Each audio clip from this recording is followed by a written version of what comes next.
Sudades, kumaha kabarna? Damang sadayana dengan saya si Otong kembali lagi di channel Ningali Film. Pada episode kali ini kita akan membahas alur cerita dari film yang rilis pada tahun 2024 untuk bagian yang pertama. Dan tidak usah berlama-lama lagi, mari kita mulai ceritanya.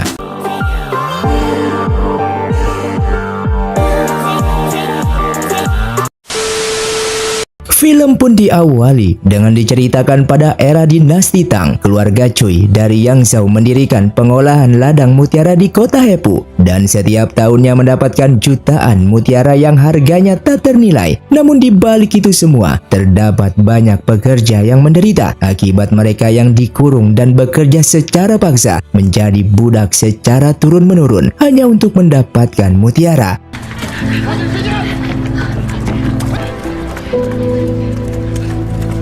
Bahkan mereka hanya mendapatkan sepotong roti setiap harinya untuk dimakan, dan sepotongnya lagi harus diberikan kepada budak pria. Namun ada salah satu wanita yang memberontak di saat seorang gadis kecil akan memberikan sepotong roti kepada budak tersebut.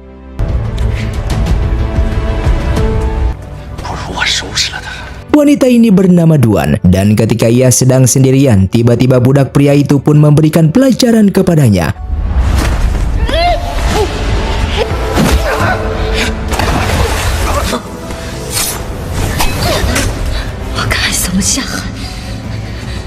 Di sana terlihat seorang wanita berbaju merah yang bernama Nyonya Daniang yang merupakan pengawas dari ladang mutiara tersebut. Sebelum para budak turun ke dalam laut, mereka harus berlatih menyelam dan menahan napas secara paksa. Bahkan banyak yang mati akibat tidak bisa bernapas.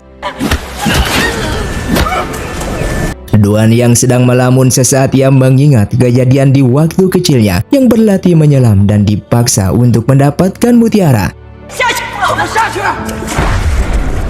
Sementara di sisi lain, tepatnya di pavilion mutiara, Tuan Wei yang merupakan ketua pengawas ladang mutiara mendapatkan informasi dari pengawalnya kalau ada seseorang yang ingin membeli mutiara besar. Selain itu, jika di antara mutiara besar terdapat mutiara kualitas terbaik, maka orang tersebut akan membelinya dengan harga yang tertinggi.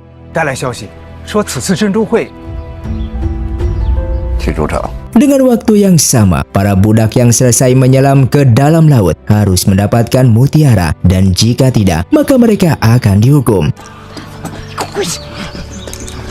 Tak lama kemudian Tuan Wei pun datang ke sana dengan memberitahukan kalau besok mereka harus pergi ke Laut Dahuang. Walaupun di sana terdapat banyak ikan hiu dan sangat berbahaya, namun kalau mereka mendapatkan mutiara besar yang memiliki kualitas tinggi, maka ia akan membebaskan mereka dari sini.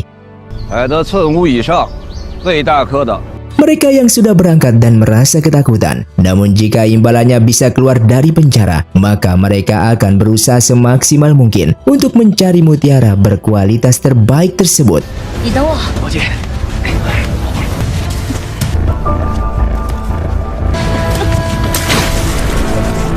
Duan yang berhasil mendapatkan mutiara besar berkualitas terbaik, namun tiba-tiba terdapat budak pria lain yang mencuri mutiara itu darinya.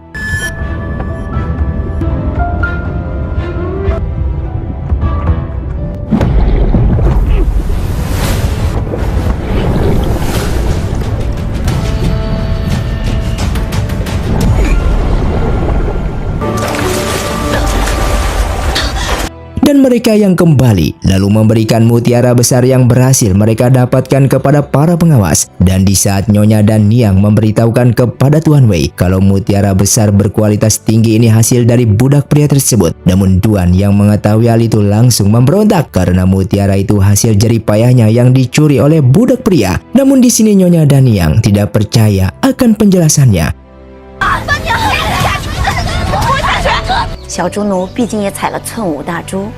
Duan yang memiliki paras cantik dan ingin keluar dari penjara, Nyonya Daniang lalu memberikan kesempatan untuknya dengan memintanya menjadi pelayan dalam pameran lelang mutiara. Karena jika Duan mampu menjual mutiara besar berkualitas tinggi dengan harga yang fantastis, maka kemungkinan Duan akan dibebaskan dari sini. Dengan waktu bersamaan, Tuan Wei lalu bertemu dengan orang yang ingin membeli mutiara besar berkualitas tinggi tersebut dan pria ini bernama Yanxi. Namun di sini Tuan Wei tidak bisa menjualnya begitu saja karena ia ingin menjualnya secara langsung. Siapa yang mampu membelinya dengan harga tinggi, maka ia akan memberinya. 我关烟郎，这个猪场曾经的主家。 Lalu Tuan Wei mengatakan kepada para pelayan wanitanya, jika di antara mereka yang berhasil menjual mutiara berkualitas tinggi tersebut dengan harga 7 juta, maka ia akan membebaskannya. Namun jika tidak, maka ia akan membunuhnya. Mendengar hal itu, para pelayan di sana tidak ada yang sanggup untuk menjualnya. Namun tidak dengan Duan yang langsung mengajukan diri, karena ini merupakan jalan satu-satunya agar ia bisa keluar dari sini. 不过崔总管说了，卖到700万，你走。 看谁为他一掷千金。 Setelah menari, Duan langsung menunjukkan mutiara tersebut dengan menjelaskan kalau mutiara ini dilelang dengan harga terendah 3 juta. 就像小女所说， Yanxi yang sudah mengetahui kalau mutiara itu tidak terjual seharga 7 juta, maka Duan akan dibunuh oleh Tuan Wei. Oleh karena itu ia akan membantunya dengan mengatakan kepada semua orang kalau mutiara ini sangatlah sulit ditemukan, yang di dalamnya terdapat esensi keajaiban yang mampu menolak semua penyakit. Oleh karena itu ia akan membayarnya seharga 6 juta, yang membuat semua orang di sana menjadi terkejut karena menganggap itu hanyalah mutiara biasa.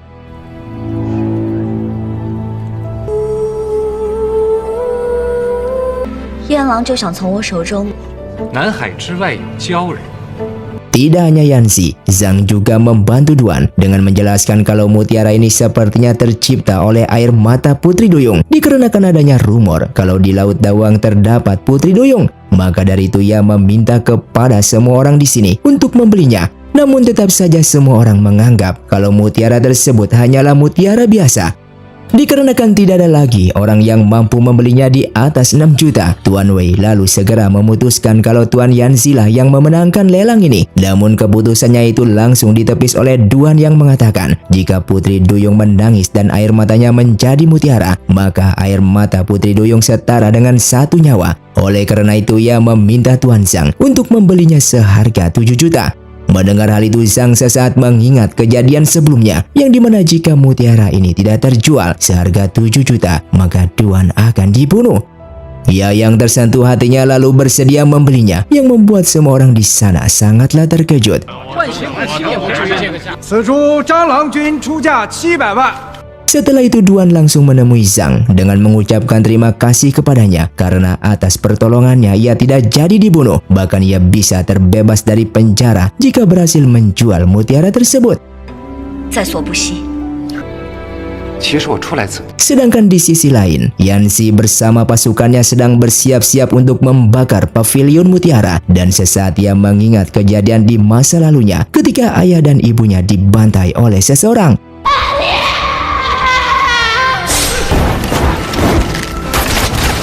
Dengan waktu yang sama, Nyonya dan Yang lalu menolong Duan untuk segera keluar dari tempat ini.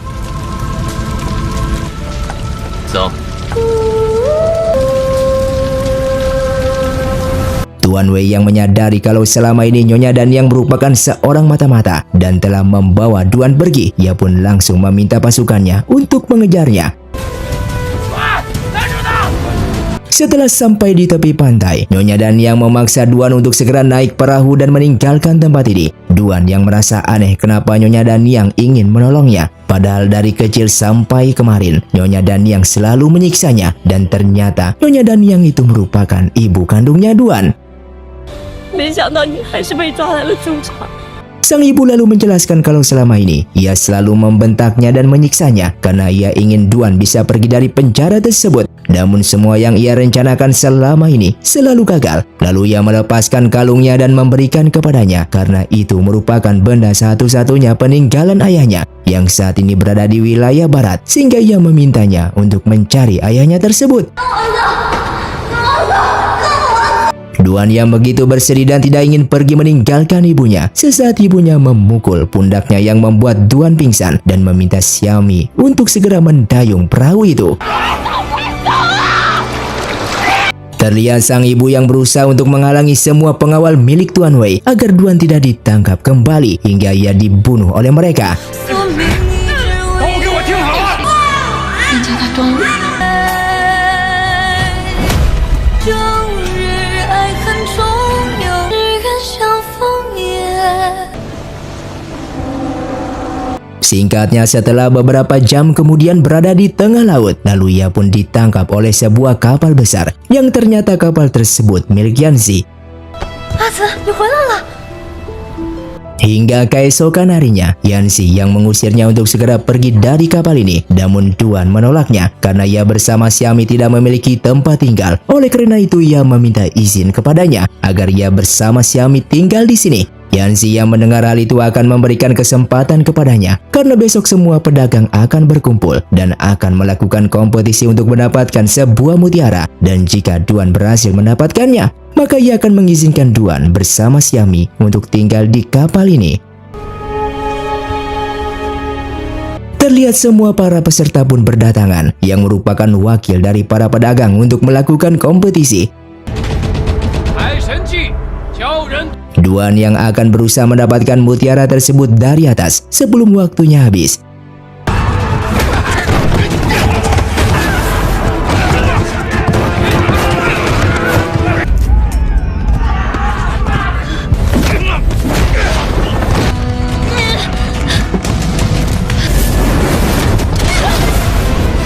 Namun ketika ia berhasil mendapatkannya, tiba-tiba salah satu peserta justru menyerangnya hingga terluka parah. Yanxi yang melihat itu tidak bisa tinggal diam, sehingga ia pun menolong Duan dan mengalahkan para peserta tersebut.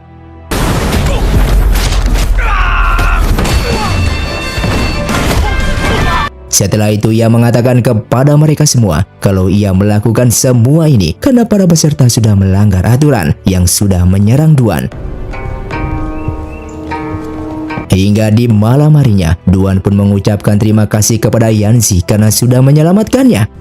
为了血珠，进来吧。 Lalu di pagi harinya, ia yang baru bangun mendengar suara orang-orang yang sedang bertarung, dan ternyata Yanxi sedang melakukan uji coba terhadap kemampuan bela diri pasukannya.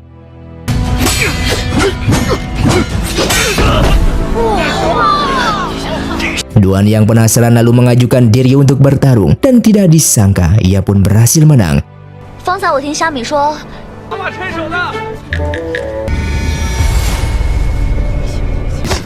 招法肯定是来不及的，你倒是什么？ Dengan melihat kemampuannya, Yanxi lalu mengajarinya bela diri.